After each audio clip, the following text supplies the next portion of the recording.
Hi friends, welcome to our channel. ನಾನು ನಿಮ್ಮ ಶ್ವೇತಾ ರವಿಕುಮಾರ್. ಇವತ್ತಿನ ದಿನ ಸಿಂಪಲ್ಲಾಗಿ ಕಡಲೆಕಾಳು ಉಸ್ಲಿ ಮಾಡೋದು ಹೇಗೆ ಅಂತ ತೋರಿಸ್ಕೊಡ್ತಾ ಇದ್ದೀನಿ.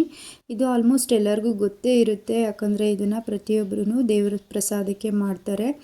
ಹಾಗೆ ಯಾರಾದರೂ ಹೊಸದಾಗಿ ಅಡುಗೆನ ಕಲಿತಾ ಇದ್ದರೆ ಇದು ಅವ್ರಿಗೆ ಯೂಸ್ ಆಗುತ್ತೆ ಅಂತ ಭಾವಿಸ್ಕೊಳ್ತಾ ವಿಡಿಯೋನ ಸ್ಟಾರ್ಟ್ ಮಾಡ್ತಾ ಇದ್ದೀನಿ. ಇಲ್ಲಿ ನಾನು ಒಂದು 200 ಗ್ರಾಮು ಕಡಲೆಕಾಳನ್ನ ನೆನೆಸಿ ಇಟ್ಕೊಂಡಿದ್ದೆ. ಇದು 5 to 6 ಅವರ್ಸು ನೆನೆಸಿ ಇಟ್ಕೊಂಡಿರೋದು. ಇದನ್ನು ಒಂದು ಕುಕ್ಕರ್ಗೆ ಹಾಕ್ಕೊಂಡು ನಂತರ ಕಾಳು ಮುಳುಗುವಷ್ಟು ನೀರನ್ನ ಹಾಕ್ಕೊಂಡು ಜೊತೆಗೆ ರುಚಿಗೆ ತಕ್ಕಷ್ಟು ಉಪ್ಪನ್ನ ಹಾಕಿ ಲಿಡ್ನ ಕ್ಲೋಸ್ ಮಾಡಿ ಒಂದು 3 ವಿಷಲ್ ಕೂಗಿಸ್ಕೊಳ್ಬೇಕು. ಆವಾಗ ಕಾಳು ಚೆನ್ನಾಗಿ ಬೆಂದೋಗ್ಬಿಡುತ್ತೆ. ಹಾಗೆ ಯಾರಾದರೂ ಹೊಸಬ್ರು ನನ್ನ ಚಾನಲ್ನ ನೋಡ್ತಾ ಇದ್ದರೆ ಪ್ಲೀಸ್ ಸಬ್ಸ್ಕ್ರೈಬ್ ಮಾಡ್ಕೊಳ್ಳಿ. ಪಕ್ಕದಲ್ಲೇ ಬರುವಂಥ ಬೆಲ್ಲೈಕನ್ನ ಕ್ಲಿಕ್ ಮಾಡಿ ಹಾಲನ್ನು ಬಟನ್ನ ಪ್ರೆಸ್ ಮಾಡಿದ್ರೆ ನಾನು ಹಾಕುವಂಥ ವಿಡಿಯೋ ಎಲ್ಲ ನಿಮಗೆ ನೋಟಿಫಿಕೇಷನಲ್ಲಿ ಬರುತ್ತೆ. ಆವಾಗ ನನ್ನ ವಿಡಿಯೋನ ನೀವು ನೋಡ್ಬೋದು. ಇಲ್ಲಿ ನಾನು ಒಂದು 3 ವಿಷಲ್ ಕೂಗಿಸ್ಕೊಂಡಿದ್ದೀನಿ. ಇವಾಗ ಕಾಳು ಬೆಂದಿದೆಯಾ ಏನು ಅಂತ ನೋಡೋಣ. ಕಾಳನ್ನ ತಗೊಂಡು ಈ ರೀತಿ ಕೈಯಲ್ಲಿ ಇಸ್ಕಿ ನೋಡಿದ್ರೆ ಗೊತ್ತಾಗ್ಬಿಡುತ್ತೆ ಕಾಳು ಬೆಂದಿದೆಯಾ ಏನು ಅನ್ನೋದು. ನೋಡ್ತಾ ಇರ್ಬೋದು, ಕಾಳು ಚೆನ್ನಾಗಿ ಬೆಂದಿದೆ. ಇವಾಗ ಕಾಳಲ್ಲಿರೋವಂಥ ನೀರನ್ನೆಲ್ಲ ಸಪ್ರೇಟ್ ಮಾಡಿ ಇಟ್ಕೊಳ್ಬೇಕು. ನಂತರ ಇಲ್ಲಿ ಒಂದು ಬಾಣಲೆಗೆ 1 ಟೇಬಲ್ ಸ್ಪೂನಷ್ಟು ಎಣ್ಣೆನ ಹಾಕ್ಕೊಳ್ತಾ ಇದ್ದೀನಿ. ಎಣ್ಣೆ ಚೆನ್ನಾಗಿ ಕಾದ ನಂತರ ಅರ್ಧ ಟೀ ಸ್ಪೂನ್ ಸಾಸಿವೆನ ಹಾಕ್ಕೊಂಡು ಸಾಸಿವೆ ಚೆನ್ನಾಗಿ ಸಿಡಿದ ನಂತರ ಖಾರಕ್ಕೆ ಅನುಗುಣವಾಗಿ 2 ಹಸಿರು ಮೆಣಸಿನ್ಕಾಯಿ ಹಾಗೆ 2 ಒಣಮೆಣಸಿನ್ಕಾಯಿ ಸ್ವಲ್ಪ ಕರಿಬೇವನ್ನ ಹಾಕ್ಕೊಂಡು ಫ್ರೈ ಮಾಡ್ಕೊಳ್ಬೇಕು.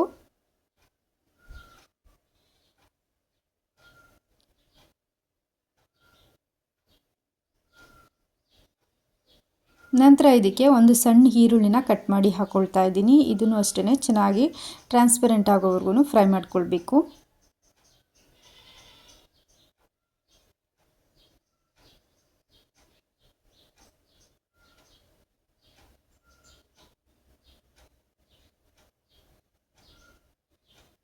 ಈರುಳ್ಳಿನ ಫ್ರೈ ಮಾಡ್ಕೊಂಡಾದಮೇಲೆ ಬೇಯಿಸಿಟ್ಕೊಂಡಿರೋಂಥ ಕಾಳನ್ನ ಹಾಕ್ಕೊಂಡು 1 ನಿಮಿಷ ಚೆನ್ನಾಗಿ ಫ್ರೈ ಮಾಡ್ಕೊಳ್ಬೇಕು. ಯಾಕಂದರೆ ಕಾಳಲ್ಲಿ ಸ್ವಲ್ಪ ನೀರಿನಂಶ ಇರುತ್ತೆ. ಆ ನೀರಿನಂಶ ಎಲ್ಲ ಚೆನ್ನಾಗಿ ಡ್ರೈ ಆಗೋವರೆಗೂ ಫ್ರೈ ಮಾಡ್ಕೊಳ್ಬೇಕು.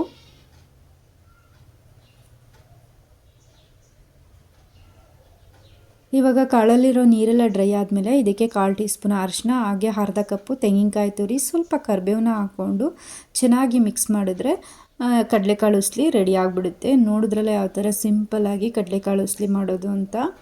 ಈ ವಿಡಿಯೋ ನಿಮಗೆ ಇಷ್ಟವಾದಲ್ಲಿ ಲೈಕ್ ಮಾಡಿ, ಶೇರ್ ಮಾಡಿ, ಕಮೆಂಟ್ಸ್ ಮಾಡಿ, ಸಬ್ಸ್ಕ್ರೈಬ್ ಮಾಡ್ಕೊಳ್ಳಿ. ಪಕ್ಕದಲ್ಲೇ ಬರುವಂಥ ಬೆಲ್ ಐಕಾನ ಕ್ಲಿಕ್ ಮಾಡಿ ಹಾಲನ್ನು ಬಟನ್ನ ಪ್ರೆಸ್ ಮಾಡಿದ್ರೆ ನಾನು ಹಾಕುವಂಥ ವಿಡಿಯೋ ಎಲ್ಲ ನಿಮಗೆ ನೋಟಿಫಿಕೇಷನಲ್ಲಿ ಬರುತ್ತೆ. ಆವಾಗ ನನ್ನ ವಿಡಿಯೋನ ನೀವು ನೋಡ್ಬೋದು. ನನ್ನ ವಿಡಿಯೋ ನೋಡಿದ್ದಕ್ಕಾಗಿ ತಮ್ಮೆಲ್ಲರಿಗೂ ಧನ್ಯವಾದಗಳು.